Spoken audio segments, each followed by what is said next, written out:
सबसे पहले तो वो एंड पर ये कॉलम बेशक आप भरें, उससे पूछिए यार कस्टमर के कितने पैसे आए 1 अरब की बैंक स्टेटमेंट में। हमारे पास ऐसे ऐसे क्लाइंट हैं जिनका 5-5 अरब आया हुआ है, लेकिन एंड पर जब हम देखते हैं तो 60 करोड़ अपना निकलता है। क्यों? ऐसे ही है, ये एक अरब का निकल रहा है। वो इंटरबैंक ट्रांसफ़र 2-2 करोड़ की निकल आती है। बहुत का सैलरी लोन देना होता है, एक बैंक से दूसरे बैंक में पैसे जाते हैं तो उस पर तो आपने टैक्स नहीं देना होता। तो ये बनाया receive from customer. Interbank transfer आपने लिखनी है, एक बैंक से दूसरी बैंक में पैसे जा रहे हैं तो उस पर टैक्स नहीं है, क्योंकि वो इंटरबैंक ट्रांसफ़र है। वो चेक रिटर्न आते हैं तो डबल एंट्री हो जाती है। एक चेक मैंने 5 लाख का देता हूँ, वापस आ जाता है, फिर जमा हो जाता है तो वो 10 लाख हो जाता है, लेकिन एक्चुअली तो वो 5 लाख ही है। तो ये भी आपका निकल जाएगा। कैश डिपॉजिट, कोई आपके पास ऑलरेडी कैश घर में पड़ा हुआ है जो कि डिक्लेयर्ड है बैंक स्टेटमेंट में, कैश डिक्लेयर्ड है 1 करोड़ का कैश बैंक स्टेटमेंट में, तो वो अगर आप बैंक में जमा करवाते हैं और निकालते हैं, इस पर वैसे सख्ती भी है, ये आपने साबित भी करना है कि यार वो किस तरह से जमा करवाया और बिजनेस के लिए, लेकिन वो आप कर सकते हैं। उसके अगर आपके पास प्रॉपर रिकवरी है उसको इस्तेमाल कर सकते हैं। लोन गिफ्ट बैंक प्रॉफिट बाज़ औक़ात आ जाता है, वो नहीं है। कोई लोन आ जाते हैं, हमें कोई गिफ्ट आ जाता है, वो बिज़नेस की ट्रांजेक्शन नहीं है। फॉरेन रेमिटेंस आ जाती है, कोई बाहर से पैसा हमारे अजीज़ है उन्होंने 50 लाख भेज दिया हमारे बैंक में, तो उस पर टैक्स नहीं है, लेकिन बैंक में तो वो नज़र आ रहा है, तो उसको अलग कर देना है। Any other transaction not related to business transaction, इसमें कोई प्रॉपर्टी आपने सेल की है, कोई 10 करोड़ की, 15 करोड़ की, 20-25 साल पुरानी प्रॉपर्टी थी, आपने 25 करोड़ की सेल की है और वो भी बैंक में आ रही है, तो यहाँ आपने लिख देना है बैंक रिकन्सिलेशन। आप रिटर्न बनाने से पहले इन चीज़ों को ख्याल रखें ताकि कल नोटिस आपके पास जवाब मौजूद हो। जो सब कोशिश करें, देखिए वो तो अपना सोर्स वो तो बचा रहा है, लेकिन आपकी वाइट मनी ज़ाया हो रही है। आप कोशिश करें कि बैंकिंग चैनल के ज़रिए लें। आपके पास वैसे बयाना होता है, लेकिन अगर आप ज़्यादा कैश शो करेंगे तो वो भी अब कानून आ गया है कि वो आपको एक्सेप्ट नहीं होगी आगे की, उस पर भी आपको जुर्माना लगेगा। और उसके लिए भी जो है वो इम्पोर्टेंट यही है कि वो जितने पैसे उसके पास वाइट होते हैं वो आपको चेक दे देता है, बाकी आपको कैश दे देता है। तो डॉक्यूमेंट्री एविडेंस तो आपके पास यही है।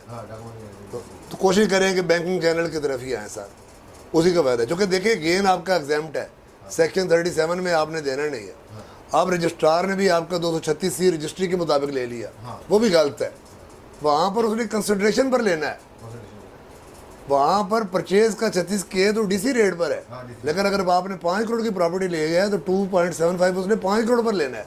वहाँ पर वो जो है वो सपोज 1 करोड़ पर ले लेते हैं, तो वो फिर यहाँ पर अगर आपका फिर भी 5 करोड़ का आपके पास एविडेंस है पूरा, तो आप यहाँ पर 5 करोड़ शो करें। ज़्यादा से ज़्यादा बाद में आपको 2-2.5 लाख वो रजिस्ट्रार वाला जमा करवाना पड़ जाएगा ना, तो वो आप कहीं आप किसी और के एडजस्टमेंट कर लें, लेकिन आप 5 करोड़ की वाइट मनी ज़ाया तो ना करें। क्योंकि अगर आप तो कोशिश करें बैंकिंग चैनल ही लें सर। ये रेलेवेंट सेक्शन मैंने लिख दिया कि 111 टैक्स चोरी का होता है, अगर ये गलत है तो आ सकता है। 122 अमेंडमेंट का होता है, 121 बेस्ट स्टेटमेंट असेसमेंट होती है, ये वो लगा सकते हैं ऑफिसर। 221 रेक्टिफिकेशन होती है। 120(2)A रिटर्न इनकम्प्लीट है, तो ये 120(2)A में आपका फैसला नहीं आ रहा, वो सिस्टम चेक कर रहा है, इसकी एडजस्टमेंट कर सकता है ऑटोमेटिकली। और 122(5)A बाद औक़ात ऑफिसर लगा देते हैं बैंक पर, वैसे 122(5)A लगता नहीं है, बाद औक़ात बैंक के इशू पर भी लगा देते हैं।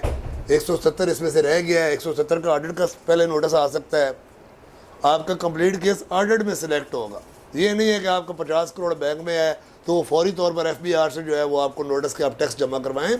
वो रेलेवेंट कमिश्नर को कहेंगे कि भाईजान पहले इसका या ऑडिट में देखो, या आपको 176 इसमें ऐड कर दो। 176 का नोटिस देंगे, एक बड़ा पोलाइट नोटिस होता है। ये आज से 4-5 साल पहले एक चेयरमैन FBR आए थे, उन्होंने बड़ा अच्छा किया था। पहले ये होता था कि लोग एम्प्लॉई के अकाउंट में पैसे ज़्यादा होते थे, ये ख़ासकर जो रिटेलर हैं, वो सेल टैक्स से बचने के लिए कि 50 लाख से ज़्यादा अपना जाएगा तो अब सेल टैक्स में रजिस्टर्ड हो जाएंगे, पहले जो लॉ होता था। तो वो एम्प्लॉइज़ के तो वो उनको नोटिस आ गया बैंक पर, उन्होंने बड़े पोलाइट 176 के नोटिस दिए, तो उस पर टर्नओवर टैक्स उन्होंने जमा करवा दिया। कम से कम टर्नओवर ही टैक्स अब तो 10 करोड़ से ज़्यादा है, 1.25। रिटेलर का उन्होंने वैसे 1% किया है 20 करोड़ से नीचे रिटेलर की रिटर्न। तो बेहतर यही है कि वो टैक्स, अगर आपका बैंक है तो आप रिटेलर हैं तो आप वो स्कीम ले लें 1% वाली, वो अवेल कर लें। और स्मॉल मीडियम इंटरप्राइजेज में है तो वो कर लें स्पीडा वाली रिटर्न जिस पर रेट कम है। और लायर्स और रेवेन्यू वालों के लिए पूरा रेवेन्यू आप डिक्लेयर करो और अपने एक्सपेंस जो है वो क्लेम करें। तो ये 176 का है कि वो आपको कहेगा कोई भी इंफॉर्मेशन FBR 176 में किसी भी अथॉरिटी से, नैब, FIA, बैंकिंग, कोई भी इंफॉर्मेशन बैंक से, किसी भी टैक्स पेयर से कॉल इवन एक जहाँ पर जुरिडिक्शन नहीं है अफसर की तो वो भी काट सकते। तो ये इस पर 176 भी अब आर्टिफिशियल इंटेलिजेंस के ज़रिए पहले लग सकता है, चूँकि उन्होंने कानून के तहत नोटिस तो लॉ के तहत ही भेजना है ना। तो ये मैंने सेक्शन जो है ये लिख दी 122(5) है, वैसे इस पर नहीं लगता, 177 भी ऐड कर दो। और ले जी आगे आ गए गिफ्ट पर। हमने गिफ्ट जब देते हैं तो हमने जब भी आया तो डोनर का नाम आपने लिखना है कि किससे गिफ्ट लिया, उसका CNSE, PUC, Pakistan origin card, passport number अगर बाहर का है तो वो आपने लेना है, उसके साथ आपकी रिलेशनशिप क्या है वो आपने लेना है, अमाउंट आपने गिफ्ट कितना लिया, date of transfer in bank account. ये आपके लिए आसानी होगी, जब यहाँ पर आप डेट लिख देंगे तो कल ऑडिट होगा तो फौरी आपके पास रिकॉर्ड मौजूद होगा, आप ये जवाब दे देंगे कि कैश गिफ्ट होता है। वैसे कैश गिफ्ट इनकम टैक्स में एक्सेप्टेबल नहीं है। जजमेंट्स हैं हाई कोर्ट की, सुप्रीम कोर्ट की, ऑफिसर्स की मर्जी है माने या ना माने, लेकिन सेक्शन 39 में क्या कोशिश करें कि ब्लड रिलेशन पर गिफ्ट जो है वो आप बैंकिंग चैनल ही लें। और ब्लड रिलेशन रिलेटिव की सेक्शन में आता है, वो सेक्शन 85 में है, 85 में है रिलेटिव। तो उसमें जो है वो पेरेंटल जो आपके डिसेंडेंट हैं वो हो सकते हैं, आपकी स्पाउस हो सकती है, तो वहाँ पर रिलेटिव की डेफिनेशन जो है वो दी गई है। इसके अलावा name and title, IBN bank in which gift received वो आप लिखें, और if the gift received in the shape of property or other detail and nature of gift, बाज़ कार्ड प्रॉपर्टी की शक्ल में गिफ्ट मिलता है कोई, वो सारा वो उसको रिकनसाइल कर दे। अब उसका भी उन्होंने लिखा है कि प्रॉपर्टी भी, तो आप उसकी फेयर मार्केट वैल्यू के मुताबिक उसको शो करेंगे। पहले हम जो है वो उसको रिकनसाइल इनहेरिटेंस से या अदर से कर देते थे, ठीक है जी। तो ये आपने जब गिफ्ट की इन्फॉर्मेशन ले ली तो आपके लिए बड़ा आसान हो जाएगा। और उसके लिए मैंने लिखा है कि ये आपके ऊपर जाएगा इनफ्लो में गिफ्ट आता है आपका, चूँकि आप रिसीव कर रहे हैं, आपका वेल्थ बढ़ रही है, ये कॉलम है रिटर्न का, इनफ्लो में आता है और उस पर सेक्शन 39 अट्रैक्ट करता है। अगर आपने क्रॉस चेक नहीं लिया तो सेक्शन 39 चेक करता है। 177 में ऑडिट में भी वो पूछ सकता है। 111 का टैक्स चोरी का होता है कि आपके पास सोर्स ही नहीं, आपने फिक्टिशियस गिफ्ट डाल दिया है तो वो अनएक्सप्लेन्ड भी है ना, फिक्टिशियस डाल दिया। 122(5) है, erroneous prejudicial to the interest of revenue है, यानी कि वो आपने अगर लीगल फॉर्मेलिटीज़ पूरी नहीं की तो 122(5) ये भी लग सकता है अगर आपने क्रॉस चेक नहीं लिया और कंप्लीट पर्टिकुलर्स जो है वो डोनर के नहीं दिए, ठीक है जी। अच्छा जी, ये इनफ्लो आ गया। अब आ गया आउटफ्लो गिफ्ट। हमें ये भी इंफॉर्मेशन देनी है, अगर आपके टैक्स पेयर ने को गिफ्ट दिया भी है तो वो भी पर्टिकुलर लिख ले बाइजेट किसको दिया हुआ है। तो ये भी मेरे कॉलम मिला दी, 100, 111, 122 लग सकता है। Source, name of donee to whom gift given, जिसको गिफ्ट उसने दिया है उसका नाम लिखे, उसका CNIC लिखे, अमाउंट कितनी दी है, date of transfer of bank account, name of bank account जिसका आपने गिफ्ट दिया है, title of bank account where gift is received by the donee, जिसमें उसने गिफ्ट रिसीव किया है। If the gift is in the shape of property, अगर उस पर प्रॉपर्टी गिफ्ट के तौर पर दिया तो वो आपने डिटेल यहाँ पर ये चीज़ें जब आपने लिख देनी है तो यही रिटर्न आपसे चीज़ें पूछता है। हम कहते हैं जी वो रिटर्न बड़ी गलत हो गई है, वो कॉलम आ गया है जी, रिटर्न को ठीक कर दे जी, बस हम कहते हैं कि अमाउंट लिखे और रिटर्न चली जाए, हम जो फिक्टिशियस एंट्री डालें।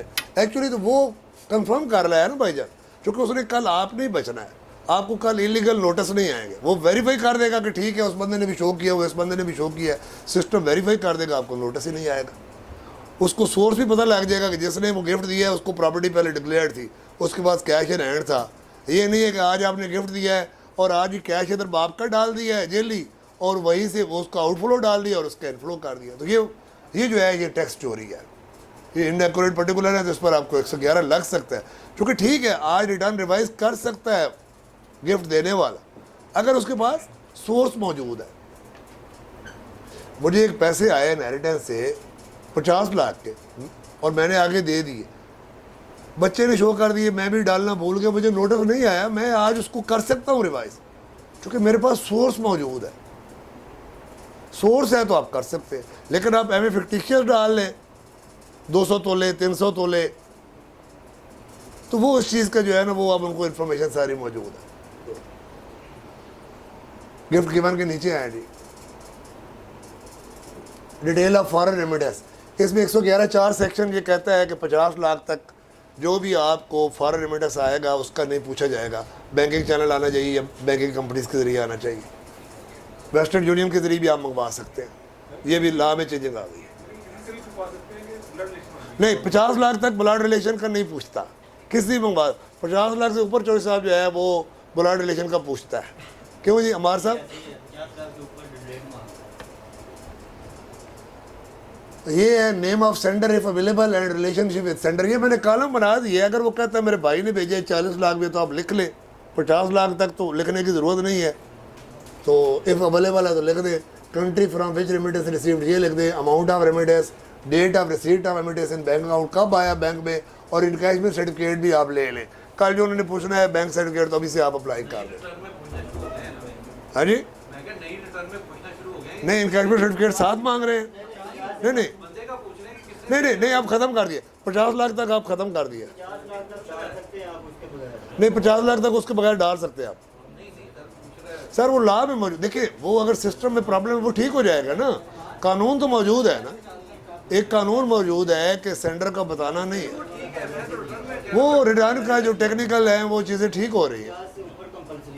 50 से ऊपर कंपल्सरी, वो नहीं 50 तक है ही, 50 तक तो ऊपर तो तुमने पूछना है। आप 5 करोड़ भी मंगवा सकते हैं, 50 करोड़ भी मंगवा सकते हैं। अगर आपके पास सोर्स मौजूद है, आपका भाई है बाहर या कोई दोस्त है और वो वहाँ पर बिजनेस कर रहा है और वो टैक्स दे रहा है, उसके लिए इवन वो प्रॉपर्टी भी परचेज करता है ना यहाँ पर बंदा, तो उसको लिए रिटर्न देने की ज़रूरत नहीं है। ये भी लॉ है। उसका चलान नॉर्मल वो टैक्स देगा, लेकिन फाइलर वाला नॉर्मल वाला। तो ये उन्होंने ओवरसीज़ को काफ़ी सहूलतें भी दी हैं, बैंकों पर भी काफ़ी सहूलतें दी हैं। ये हमने ओवरसीज़ पर एक बाकायदा सेशन करना है, उसकी रिटर्न कैसे जाती है और नॉन रेजिडेंट 2 अक्सर क्वेश्चन। ये सर कोई इसके बाद जो है वो इनहेरिटेंस का कॉलम है। अगर आपको नेम ऑफ पर्सनल रिलेशनशिप, जहाँ से इनहेरिटेंस आपको मिली है, नेचर ऑफ इनहेरिटेंस, कैश मिला है, कोई और मिली है, कोई दादी दादा नानी नाना वाले से जो पैसे आए हैं, ये आपने यहाँ पर लिखने हैं। उसका registration number CRSE, value inheritance लिखे as per section 68 and mode of receipt, cash लिया है कैसे लिया है तो ये आप लिखें। इनहेरिटेंस में क्या पूछता है? हमारा यही पूछता है POC और CRSE पासपोर्ट नंबर, ये पूछता है। ठीक है जी। और detail of property income, rental income जो होती है उसमें आपने इस दफ़ा वो पूछ रहा है कि जहाँ से आप रेंट ले रहे हैं उसकी फ्लिक्वेशन लिखे। अब एक DHA का किराया भी प्लाजे का लोग वो सेम लिखते थे। एक शाहदरा में प्लाजा है वो भी 10,000 किराया शो कर, और DA तो फ़र्क होना चाहिए ना। देखें फेयर मार्केट वैल्यू, एक बंदा किराया दे रहा है 50 लाख, एक ले रहा है 5 लाख, तो दोनों ने 3-3 लाख का किरायानामा बनाया हुआ है। तो इस दफ़ा उन्होंने कहा है कि आप जो है वो लिखें detail of property from where rent is received. वो ये नहीं कह रहा अभी कि आपने किराया कम शो क्यों किया। ये जब आप डिटेल लेंगे तो वो सेक्शन 68 में जाएगा। वो कहेगा यार इसका फेयर मार्केट वैल्यू और रेंट जो है ना इतना होना चाहिए DHA का। वो ऑटोमेटिकली आपको नोटिस देगा कि भाईजान ये आपकी प्रॉपर्टी इतनी है और ये आपका रेंट कम है, तो मेहरबानी करके रिवाइज़ करें इसको, टैक्स आप दे दें। कोई उसने कोई वो तलवार जो वो नहीं है कि बहुत ज़्यादा टैक्स लग जाएगा, लेकिन वो आपको कहेगा कि यार फेयर मार्केट वैल्यू के मुताबिक